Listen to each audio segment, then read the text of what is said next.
The net has closed. Donald Trump is in absolute panic after a sequence of devastating judicial decisions that strike at the very heart of his power structure.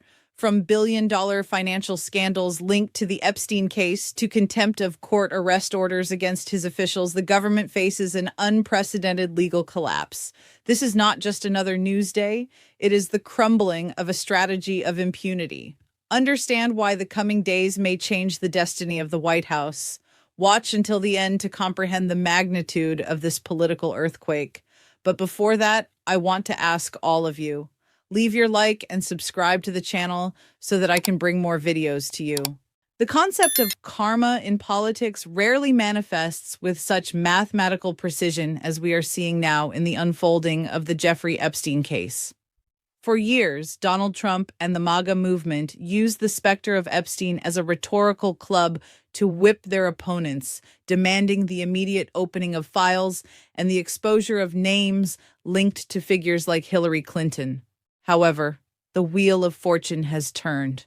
What was once an attack tool has transformed into a defensive trap as the light of public scrutiny began to shine upon Trump's own inner circle.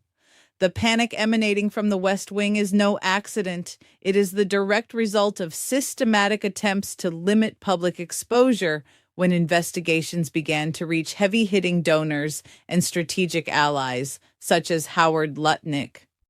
The discovery that crucial materials may have been deliberately removed or hidden from the Department of Justice's search system raises fundamental questions about the integrity of our law enforcement.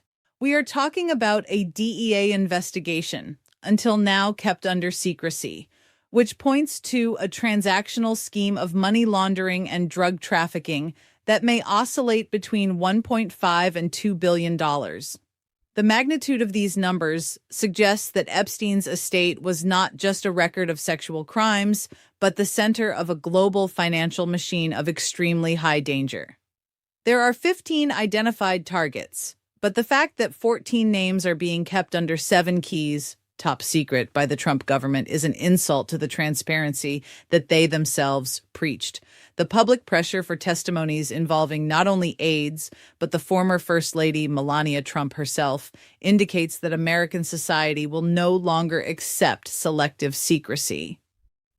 The hypocrisy of demanding transparency for enemies while building a wall of silence for friends is what is fueling this crisis of credibility.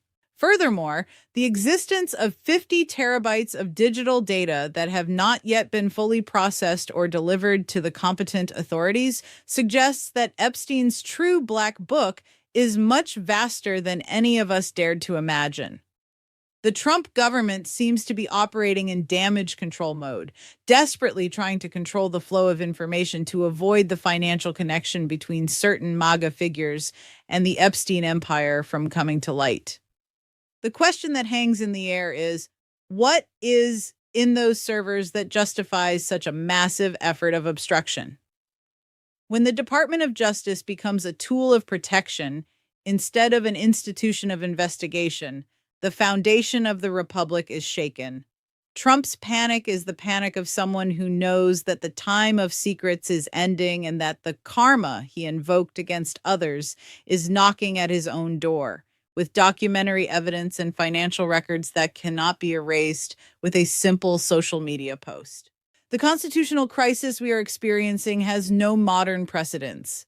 It is not just about ideological differences between the powers, but an open rebellion of the executive against the authority of the judiciary. Federal judges, traditionally restrained figures, are being forced to issue contempt orders against the Trump government with an alarming frequency. In Minnesota, the documentation of more than 200 violations of court orders committed by ICE in a period of only 30 days is a testimony to the institutional anarchy that has settled in. When the armed wing of immigration decides to systematically ignore the determinations of a federal judge, it ceases to be a law enforcement agency and starts to act as a state militia operating outside the 4 lines of the Constitution. Trump's panic resides in the fact that the magistrates are losing their patience. The threat of criminal sanctions against cabinet secretaries and agency directors is no longer a remote hypothesis. It is an imminent reality. This pattern of insubordination extends across multiple states, from Texas to West Virginia, creating a mosaic of legal chaos that threatens to paralyze the administration. But the cost of this negligence is not measured only on letterhead. It is measured in human lives. The record of more than 40 deaths in ICE detention centers under federal custody is an indelible stain on the honor of this nation. The tragic case of Nural Amin Shah Alam, a blind Burmese refugee, is the microcosm of this inhumanity. Authorities tried to sell the narrative that he was released safely, but the courageous investigation of independent journalists unmasked the farce. Leaving a vulnerable, disoriented, and blind man at the mercy of freezing weather in Buffalo without any support or warning to the family is not an administrative error.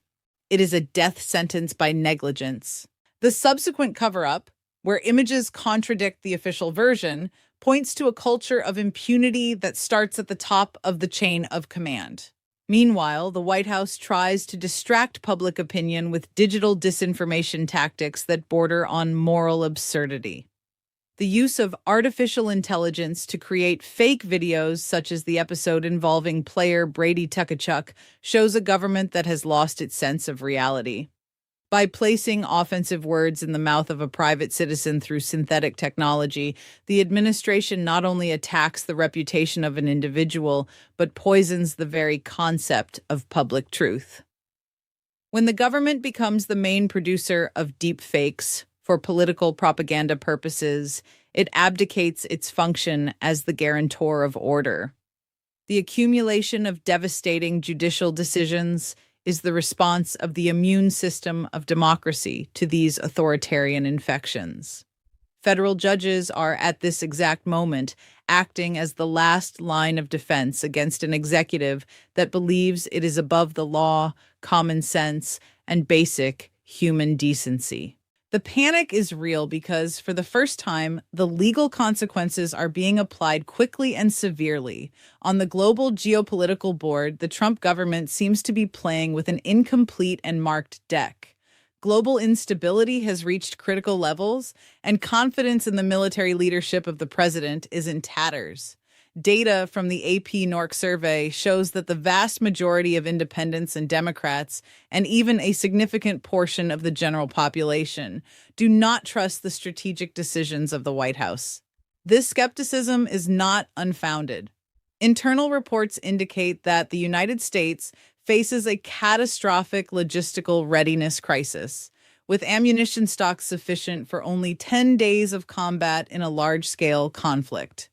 Added to this, the persistent technical failures on the aircraft carrier USS Gerald R. Ford and the low morale among the troops paint a picture of a vulnerable superpower. While Trump adopts a belligerent rhetoric against Iran and navigates volatile tensions between Pakistan, Afghanistan, India, and the two Koreas, the material base that should sustain such a posture is deteriorating under the weight of mismanagement and a lack of long-term vision. However, the most insidious battlefront is being fought in the field of emerging technology.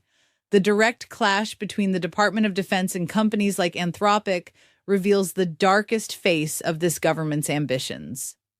The attempt to invoke the Defense Production Act to take forced control of artificial intelligence systems, such as Claude, is a step toward technological authoritarianism. Anthropic and other voices from the private sector are resisting a dangerous demand: the creation of fully autonomous weapons and mass domestic surveillance systems that would operate without any direct human supervision.